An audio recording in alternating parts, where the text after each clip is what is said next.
the 6th. Gotcha.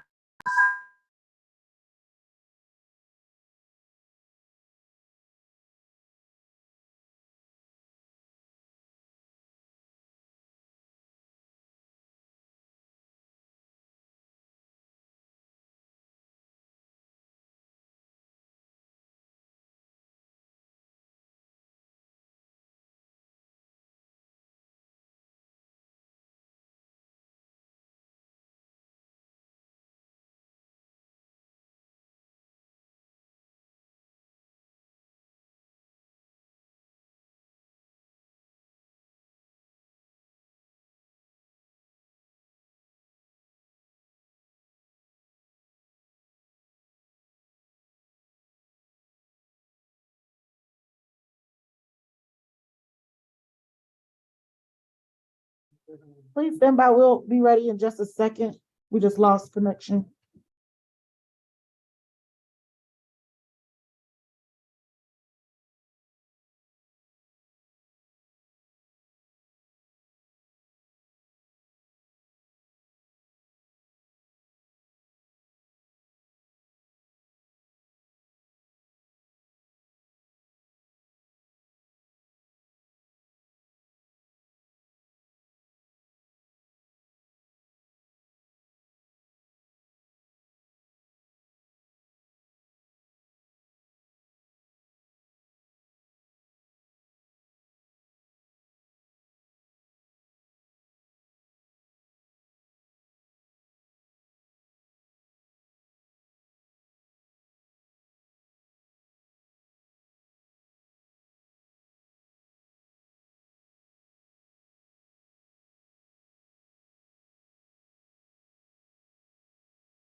So mine.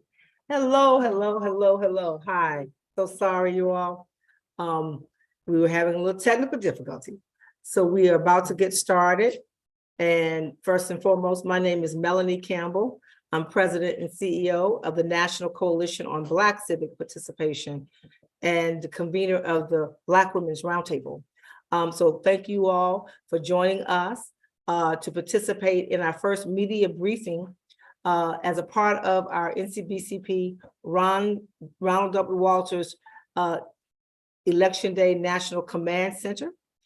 We are having a historic moment, I'll say HBCU historic moment, where we this year we started this Election Day Command Center in 2006, and over the years we partnered with the Ron Walters Leadership and Public Policy Center at Howard University under the leadership of Dr. Elsie Scott, who you will hear from shortly. But this year, because we have a new NCBCP Thomas W. Dorsch Jr. Institute for Leadership, Civic Engagement, Economic Empowerment, and Social Justice, big mouthful, at Clark Atlanta University. Elsie and I got together and we said we were going to utilize both campuses to have a national command center with two locations. The location here at Clark Atlanta, we are focused on communications and messaging, but we have young students from Clark Atlanta and other schools across the city, and as well as Dr. Elsie Scott has young students and others, leaders, national and represent national and state organizations who are part of the command center. And we have our state leaders from several key states from across the country who will share. Those who represent the National Coalition and APRI primarily are on here today to share with us what's happening on the ground in real time. We will have a 1:30, 4:30, and 8:30 media briefing. So it's my pleasure to turn now over to Dr. Elsie Scott, who will give us an update on what's happening in Washington, D.C. at the Ron Walter Center at Howard University. Elsie, turn it over to you.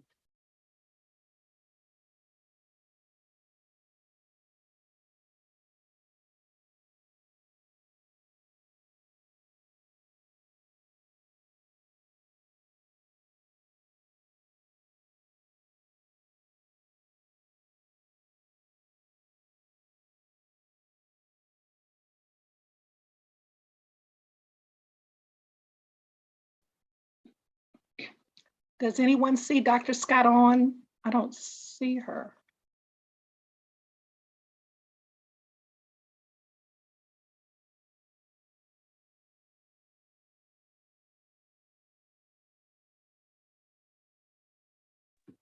Does she need to be let in?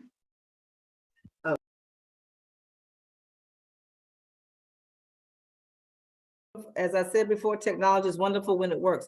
So as Elsie works through her technology issues, we're going to turn it over to our illustrious national leader, who's national president of A. Philip Randolph Institute, Ms. Letetia Brown, who will give us her open remarks. She's our national partner.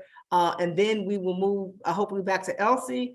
I do see a couple of other of our national partners. I see Victoria Kirby York from the National Black Justice Coalition. We'll come to you. And if we have any other national partners, we'll bring them on. And then we will go alpha order to the states to find out. And we ask everybody to do 1 or 2 minute updates. And then if we have any media questions at the end, we'll do that. Thank you. Cleola, turn it over to you. Unmute.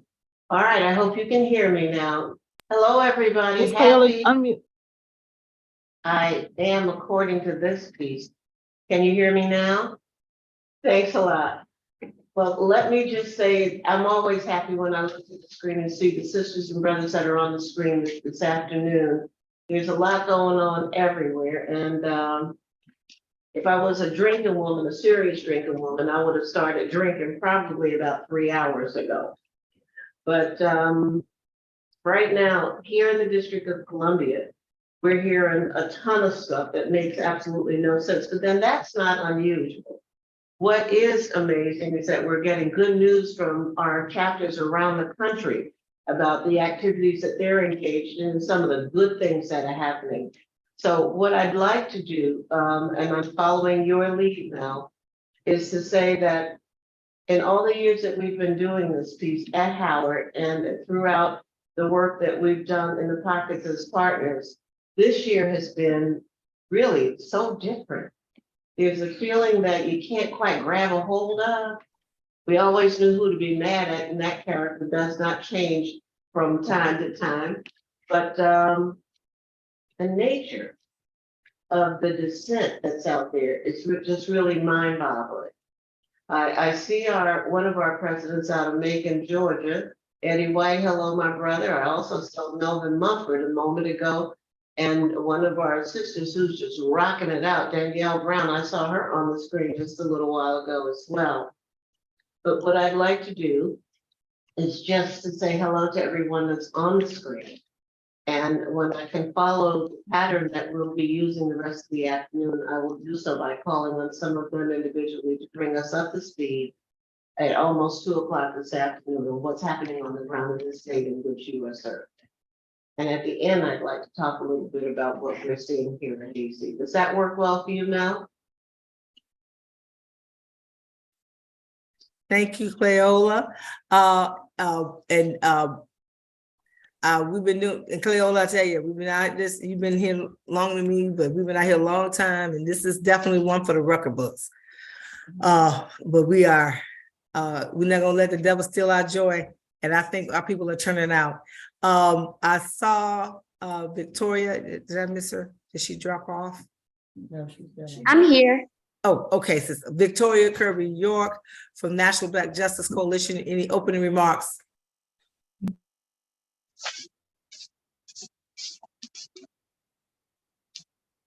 I'm here. My video is acting up a little bit. Hey, everybody. It's so good to be with you. I'm Victoria Kirby York, the Deputy Executive Director at the National Black Justice Coalition. And I'm here outside of the DC Command Center. I should probably drop my little backdrop, but I'm glad to be with you all. The thing that I would say is that in conversations that I've had with some of our partners across the country, people are excited about the election and hopeful. People are engaging on the issues that matter. And when it comes to the Black LGBTQ+ and same gender loving community in particular, there is some appreciation that as some folks have been trying to provide some distraction and division within the Black community when it comes to issues regarding the transgender community, that Black voters aren't having it. Especially Black mamas, we're hearing are clear that some of the genitalia checking that people have been calling for and some of the mailers that have come out would have really harmful effects, especially on all girls. People are reminded of the US Olympics and what recently just happened when parents weren't a part of those kinds of processes related to the healthcare of those girls and the molestation that took place that have really scarred some of these women for the rest of their lives. And so there are a lot of Black voters who have seen through some of those smoke screens and attempts to try to separate the Black community. And that's one of the— They see your face.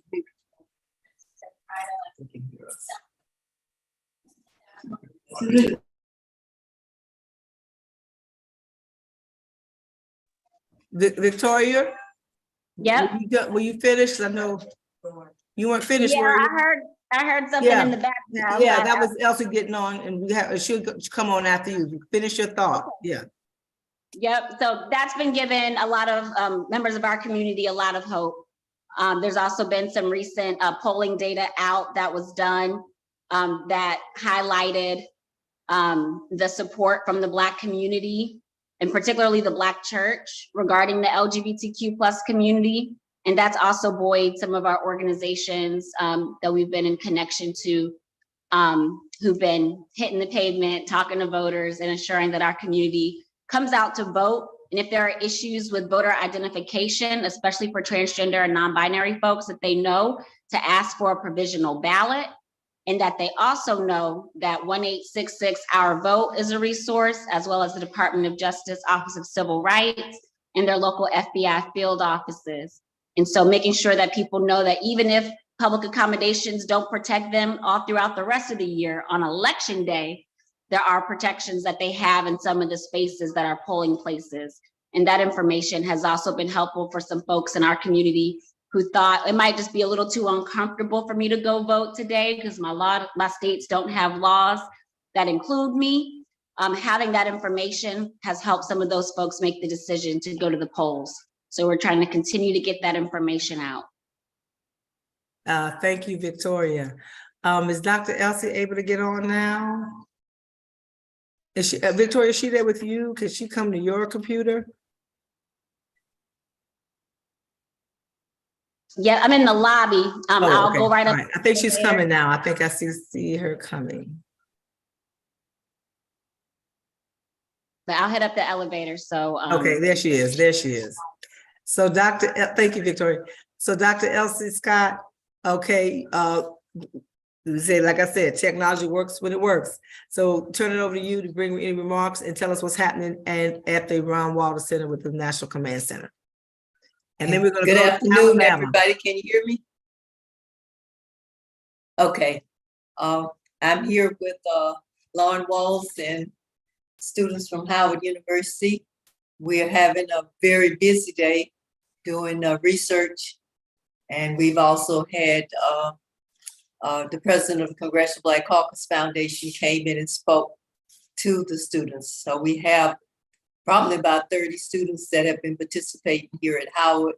We also have 2 interns from the Congressional Black Caucus Foundation and 2 interns from the National Justice Coalition, and 1 student from the University of District of Columbia. So we're having a very, very busy day, very busy. Thank you, Elsie, and thank you, and waving to all the folks who were there with you at Howard. So if we could put Elsie on mute for the background. Okay, so we're gonna go quick round robin. And before I do it, are there any of the national partners on the line that we don't know you're here? Okay, so we're gonna go to our leaders, I'm gonna say our national leaders who live in states. How about that? Because we're all national leaders at the end of the day. So we're gonna start, as I see Letetia Jackson from Alabama for Dothan. Letetia, we're gonna go to you. Tell us what's happening down on the ground in Alabama. Okay, good morning, everyone. So our day started off with issues at the polling places. We have people who have been on the rolls and have been voting for all of their lives practically, whose names suddenly have disappeared from the voting rolls. We have, and we know that this is a nonpartisan event, but we have reports that the straight party ticket ballots that people are trying to cast are being kicked out of the system for one of the parties in the straight ballot voting. So that's an issue. We had one of our polling places. We had the poll workers inside themselves call the police on our people that are outside doing exit polls. We were able to squash that, and they were able to stay there and continue to do the exit polling. But just all kinds of things that are designed to suppress the vote, intimidate the vote. We have one polling place where they have sheriffs standing in the front of the building as people come to vote, which is something that has not normally in the past happened, but in the last couple of elections, we've seen an increase in this level of intimidation. But we have people that are out there. The numbers have been so far this morning steady at all of the polling places we've checked so far. But those are some, and we've encouraged, and we have flyers with the 1866 Our Vote phone number on it. So we're encouraging all of our workers and other people and voters that encounter problems to call and report it to that number so we can have a record of all of these issues.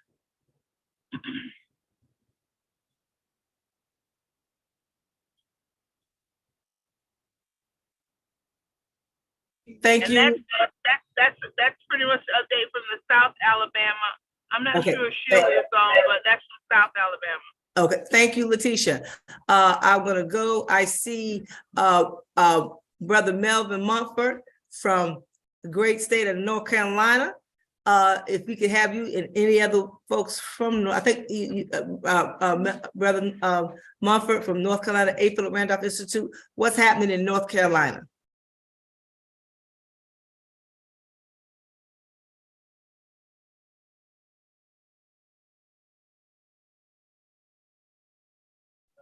Okay. Well, I've called around of our field teams and phone bankers, and I really don't have a lot of bad things that are going on to report.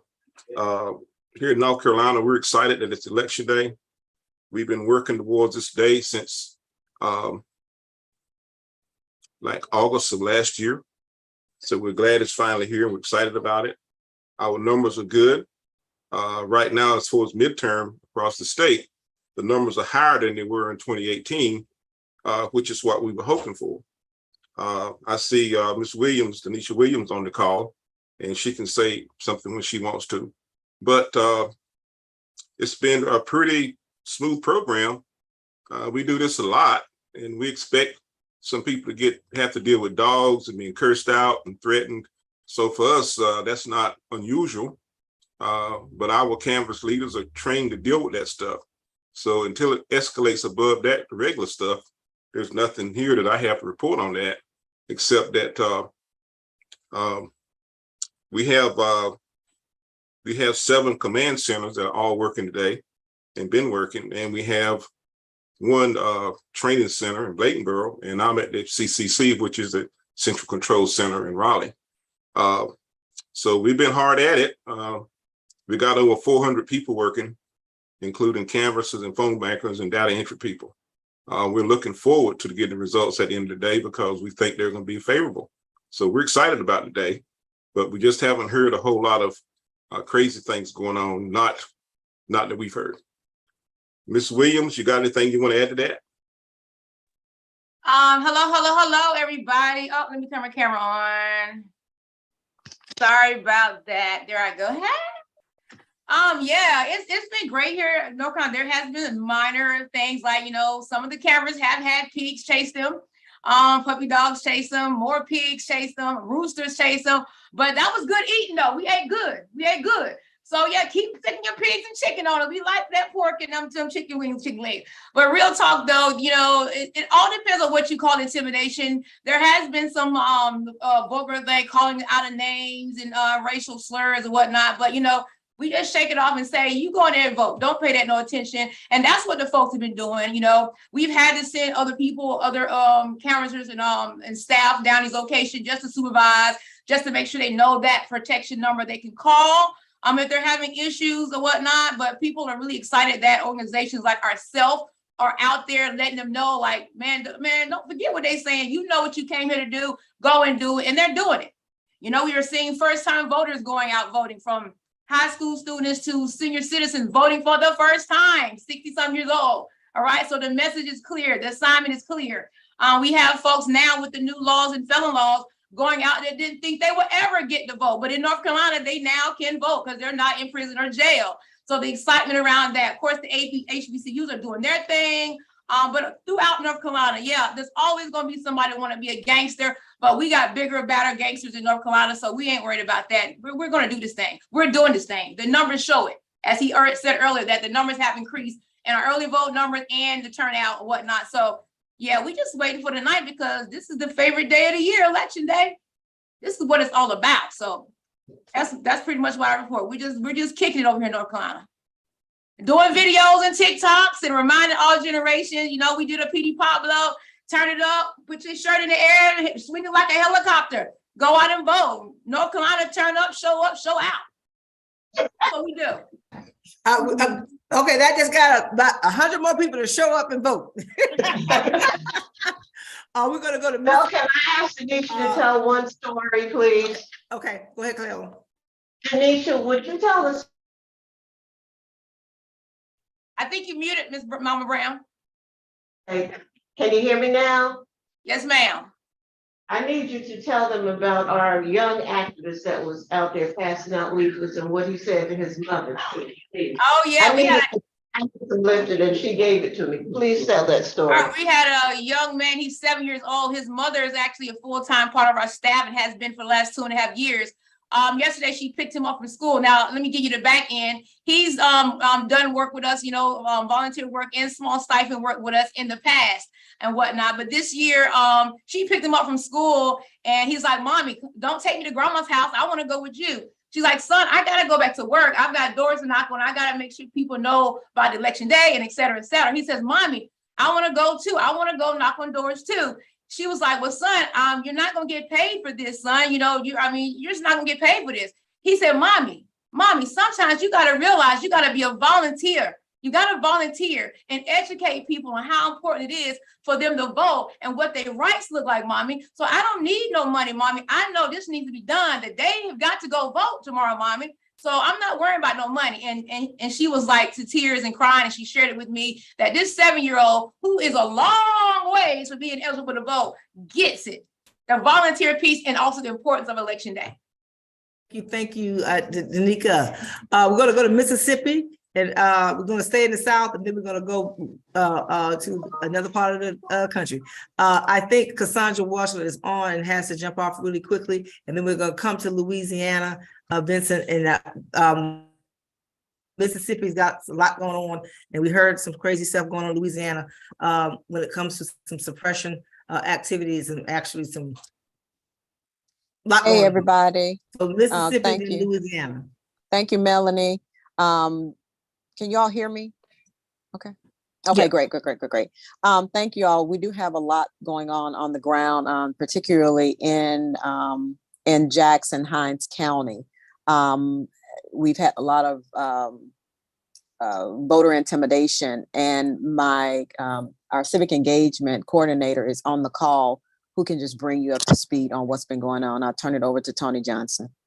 Hey, good afternoon, everyone, and happy election day. So just to cut straight to the point on the updates here from Jackson, Mississippi, Hinds County, we are the largest county in the state. Early this morning, about 2:45, we had overnight fires that broke out all across the city of Jackson, all particularly in predominantly Black areas. We had 7 locations, several churches, Greater Bethlehem Temple, Epiphany Church, a baseball field on the campus of Jackson State University, a gas station on Terry Road, which is right next door to Jackson State University, Central and Dalton Street, Pascagoula Street, and Terry Road, all areas that are in the Black community around HBCU. Jackson State University does have a polling location on campus. We have been in contact with our Secretary of State as well as the FBI. None of the polling locations were shut down. We did have a couple of them that opened late, only because they're fire stations, and these particular fire stations were battling these blazes. And so they were more in a domino effect. Like I said, they started about 2:45 and they went up until about 6:00 a.m., which is when our poll workers report, and polls open at 7 a.m. here in the city. But as far as the turnout goes here in Jackson, across the state, the turnout has been really, really well. We don't see where more of the voter intimidation has been successful, but those were some really, really, really intimidating and just point blank straight attempts to, we think, deter voters. And so, like I said, we've been in contact with the Secretary of State as well as the FBI to just kind of gauge that and to report the facts in the locations and see where that's going. But so far, so good as far as turnout. We think that turnout for 2022 is peaking the last midterm, as well as our absentee voting. We had about 20,000 in the county prior to election day. So we'll be happy to check back in, but Jackson State is rolling well. That is the precinct that is on the historically Black college. They've got everything they need. They have not been shut down. The students are coming out in record numbers, which is really, really good. And across the state and the county, voting has not been deterred. So we're keeping a close eye on that. We'll report back. But again, there were 7 locations in the metro area, predominantly Black areas in the city of Jackson, where blazes broke out early this morning about 2:45 up until about 6 a.m. Thank you, Toni, and keep us up to date. Anything happen, we want to make sure that we get that out. My understanding, the media is really not covering what's going on. They're not. So yeah, they need, and so we wanted to make sure right now, Roland Martin Unfiltered is covering, and any other media listening, and we'll make sure we follow up. Our comms team will follow up after this. Vincent Sylvain, I'm not sure if Gwen is on with you. Louisiana Unity Coalition. And we heard about Kenner. Tell us what's going on. And y'all, we're gonna need y'all to be short because we know you got to get back in the field. I apologize, but we need to have 1 to 2 minute updates. I'm gonna be And then we can come back on again at 4:30. Yeah, I'm gonna be very brief. Good news is in terms of the Secretary of State website, that website is back online and is fully functional. Still trying to find out what was the cause of the problem. We think it was an overload of voters trying to gather information. The bigger news was that there's a bomb threat in Kenner, Louisiana. Kenner is where if you fly into New Orleans, that's the community where the airport is located. And apparently this bomb threat was emanated from somewhere in Michigan. They do have now election officials on the scene that's redirecting the voters to another community, another location where they can go ahead and vote, which is about 2 miles away. And that's about all the information we have at this time.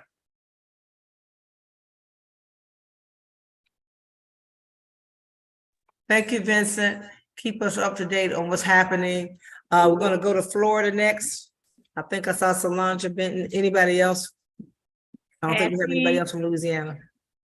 Happy Voters Day. So yeah, mine is real quick. So we've been real busy since 7 o'clock this morning. They've been reporting around in Dade County, North Dade County. They've been busy since 7 o'clock this morning with lines at the region. Some people have been coming and showing up at the wrong polling precincts, but they're helping the supervisor election. The folks in there is helping them get the right location, and we're taking them to the polls. Our activists on the ground, taking them to the correct place so they can cast their vote. In Orlando, again, they have not slowed down. I've been very, very busy since 7 o'clock at the polls. Lines at 7 o'clock was around, so they're turning out. They did have a little problem where they had to move in one particular church. They had to move into another section because they had some structure problems. Also, we do have a little problem in West Palm Beach because we got another hurricane coming. So they've been wanting to know it down there. So we having a little bit of where we normally have a higher turnout. Engagement down is slow because they're putting out a hurricane warning and asking folks to really be safe about that. And also we have our students over in Orlando at Valencia College. They're helping those young people get to their polling sites. So that's our report right now for the 1:30. Thank you much. I know APRI Florida, Miami is clear. Is Miami on? Is Miami on? APRI Miami? No, Miami's not Okay. on yet. Okay, we're gonna be doing it at 4:30. Yeah, for obvious reasons, right? Yeah. So maybe if they can do 4:30, the next. We've got Danielle Brown that's on right now, and she's Can all give over us the an place. update? Okay, Danielle, you want to tell us what's happening from Florida? So yeah, Hey hey there. everybody, good to see everybody on the call. I have it's quite a few states right now that's going on. Right now I'm currently in North Carolina. We just marched 150 students from Johnson C. Smith to the polls, so they're all voting right now as we speak. So that's amazing. We've been marching students to the polls for the last couple of weeks. So I think our max number was at close to 230. So between all of that, multiple marches, the students can't say the students ain't going to vote here in North Carolina. In Florida right now, I just got word that basically the sky has opened up. So people are shifting a lot of the on the ground efforts to the phones. And basically we're trying to keep a watch and see who can get back out and what that's going to look like over the next couple of hours with this storm that's coming in. The other piece of it is too, the media is really, really pushing the storm and not the election. So there's a lot of people talking about the storm and not the election, which is the real storm that they're gonna have after the storm. So we're trying to really, really narrow that down and figure out how we can get more media in that space to actually cover what's going on at the polls and in that space of the numbers versus the storm. The storm is important because we need people to be alive to go vote, but at the same time, we got to figure out what that balance is. So that's happening there. Talking to some of the folks over in Michigan this morning, it looks like there was a lot of reports going on with folks having wrong information, people being turned away. It was a lot of different things going on this morning in Michigan. But the good thing about it is people are reporting it. This is like the record number of reports across the country that they've ever seen because people are not letting it go. They're not saying, hey, look, oh, it's okay, or I'm just not going to go. They're actually staying there, reporting it and making sure that it gets recorded. So that's the space of Michigan. Had talked to Tennessee a little while ago. Of course, they have right to work on the ballot. So they are pushing really, really hard to get people to polls to ensure that right to work does not pass in Tennessee. The numbers look really, really great. The issue is Tennessee has one of the longest ballots in the country. It also has slavery on the ballot as well. So we're telling people and encouraging people to start from the bottom up versus starting from the top down, in order to make sure that we're capturing all of the ballot initiatives that we have in Tennessee, because again, it has one of the longest ballots in the country. And the last but not least, we were talking to some folks in Alabama a little while ago, and they had an issue with some of the seniors being told, people saying they couldn't pick the seniors up to go vote, that type of thing.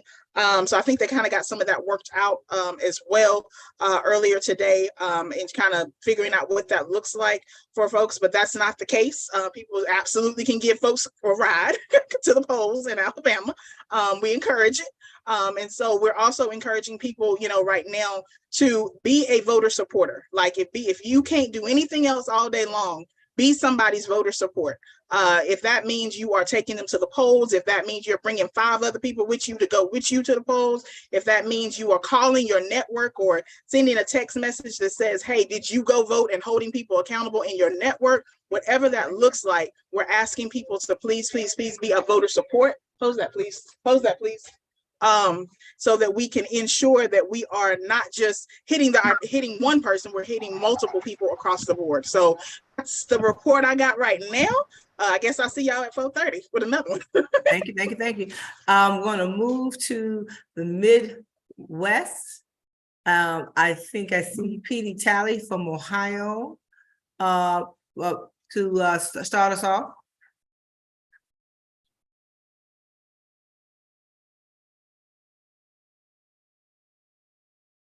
Petey, are you there? I know she's there. Petey Talley?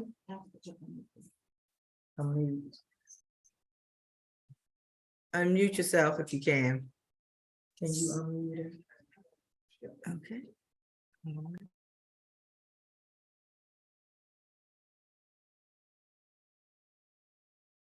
Keep it moving.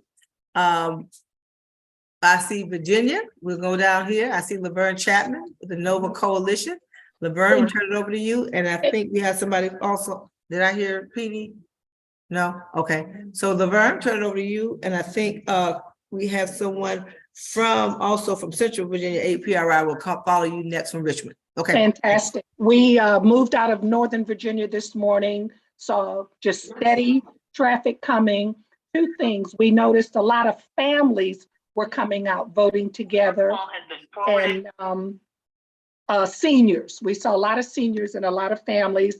We moved out to Prince William County, Woodbridge, Virginia, saw an elderly Black woman who took a bus to vote, and buses don't run regularly in that area. So anecdotally, we're seeing people who are coming out for the first time, voters, a lot of families voting. We have it's been steady, not heavy, but just steady.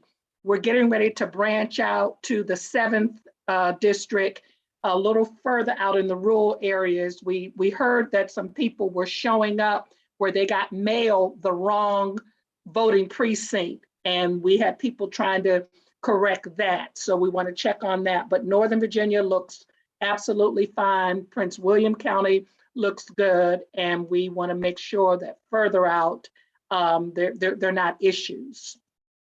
Thanks, Mel. Thank you. Richmond, APRI. I'm looking for you. You on? You ready for me? Jones, Hey, there you go. You over in my corner box. Yes, turn it over to you, brother. Okay.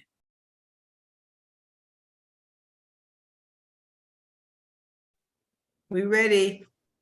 You ready for me, Melanie? Yes, sir. Okay. Thank you. This is Kirk Jones with Central Virginia Chapter APRI. I thank Melanie and our illustrious president, LaWana Brown, for this opportunity. We've been blessed by beautiful weather here in the Richmond area. Turnout has been slow for the precincts that we've been monitoring so far. Hopefully we can attribute that to a lot of people did take advantage of early voting. So far, we've only had normal problems, people who changed their addresses close to the deadline and had to go to their old precincts to vote, or we've had a few uncooperative election officers who would not give us the counts when we did our precinct checks. And we're going to expand our roving precinct checks to the county areas of Henrico and Chesterfield this afternoon. And hopefully we'll have an updated report, not at 4:30, but we will try to definitely be on at 8:30. Thank you. Thank you. I see LaWana Brown from Maryland. LaWana. Uh-oh, I'm so sorry. Got my camera turned around. Apologies. You know what? I'll just turn it off. Okay, can you all hear me? Apologies for that. Yeah, no problem. Thank you. I don't want to take a whole bunch of time, so let me just kind of run down what we have going on here. BWR, Maryland, and DC. Right now, we have canvassers that are in 2 of our PG County districts, precincts, and then we also have exit poll workers in 2 other of our precincts here. We have some pop-ups going on here in the PG area from 12 to 6. One is at Suitland High School. The other one is at Benjamin Lewis Creative Performing Arts Academy. And those pop-ups are going on from 12 to 6. So people who are showing up at those pop-ups with their I voted sticker, they're getting, prizes and free food, which is great. We're hearing that those are going fantastic. We have radio spots running all day long, as well as media presence, pushing people to the polls. We partnered with GoGo Radio, as well as mainstream radio, especially WPGC, to run ads to get people to the polls today. We also have the Lyft rides that are going great, and people are utilizing that service and getting to the polls. And then finally, our partner, Community of Hope AME Church, Reverend Toni Lee, is conducting interviews all throughout the day on WPGC radio here in the DC area. And he's talking with voters in the area to just kind of see what's going on, what they're thinking, how they're feeling about the process. But as far as people at the polls, we haven't had any issues thus far. So we are just so grateful that right now everything is smooth sailing, knocking on wood, that runs throughout the rest of the day. Thank you. I think we have covered. Have we missed anybody to report out? Oh, PD Tally's back. Sorry, PD. All right. Hi, good afternoon, Melanie, and everybody else on this call. I'm PD Talley. I'm the convener of the Ohio Coalition on Black Civic Participation. And I'm sorry I had to go off camera because I got an unexpected flurry of where do I go vote? I showed up at the wrong place, which is what we have about 12 of our coordinators out on the street, along with another 15 poll monitors who are monitoring 52 polls across the in 6 cities here in the state of Ohio. Voting has been pretty consistent and steady, but people are having challenges knowing where they go vote. And so our team has a lookup tool that they can quickly assist voters and direct them to the correct polling location. Because if they're in the correct polling location and they have to vote a provisional ballot, it's likely going to count, because in the state of Ohio, a provisional ballot can update your voter registration on election day as long as you have everything else. So it's great that we're there. We've been able to pull a number of exit surveys. People want to talk to us and tell us about their experience, Melanie. So we'll have some great data to send back to the National Coalition about people's experience on election day. We have radio ads continuing, and our folks still are on the phones. We've got a good, 4 more hours that we can push people toward the polls on election day, and we're not letting up until that happens. It's encouraging to be out at a polling location and see so many people come in, and people are upbeat about going in and voting. They're not looking at this as something that they're drudging to do. They're happy to be there. They believe their vote is making a difference, and we're happy for that. So that's what's going on in the state of Ohio. No big major issues. In fact, we got long lines in the county that I live in Lucas County, and I'm proud of that. And hopefully we will have a great turnout, particularly in the Black wards and precincts that we targeted throughout the summer. So thank you for this opportunity to mobilize voters in the great state of Ohio. Thank you so very much. We have one more report out about Texas, and you introduce yourself and tell us who you are and what organization. Hi, everyone. My name is Abdul Dasundu. I'm with the Young Black Lawyers Organizing Coalition. We're a network of young Black lawyers and law students who are mobilizing to protect the vote across the country in 7 key states. One of our states is Texas. And this morning already in Texas, we have seen reports in Tarrant County, which is a major county there. It's Fort Worth, the Fort Worth area of Texas. If you've heard of Dallas-Fort Worth, we've seen reports there of widespread machine malfunctions across the county, late openings. And so we have been working with our partners in the election protection community to respond to those issues. Several of them have come in directly to us. We've reported them to election protection, and we have also been working with the media to get the word out to our communities about what they should do if they confront machine malfunctions or late openings. And so we've been active, we've been working. We have been engaged in voter education, even today, to make sure that our communities have the resources they need to protect their vote in this election. And of course, we reiterate that if voters encounter any issues while voting, voter intimidation, machine malfunctions, they should immediately call the Election Protection Hotline at 866-OUR-VOTE. There are lawyers on that hotline who are prepared to respond in real time. Thank you so much. So we're going to close this out for our first media call. Thank you all. We know everybody has to be on the ground. On the 4:30 call, we have students here from mostly Clark, Atlanta, as well as the metropolitan in Atlanta, that we're going to have them give us a report. And I don't know, Elsie, if you're going to have any of the students from Howard and some of the other schools to report out what they're hearing on that 4:30 call. So we want to, those who are comfortable speaking to the press, we want to have them have an opportunity to speak at 4:30, along with our national leaders and state leaders in states. So thank you all so very much. Elsie, any closing words? If she's still there, I think she's still there. Elsie, any closing words from Howard? No, we are busy doing research. So most of the students are in there trying to collect data on election across the country.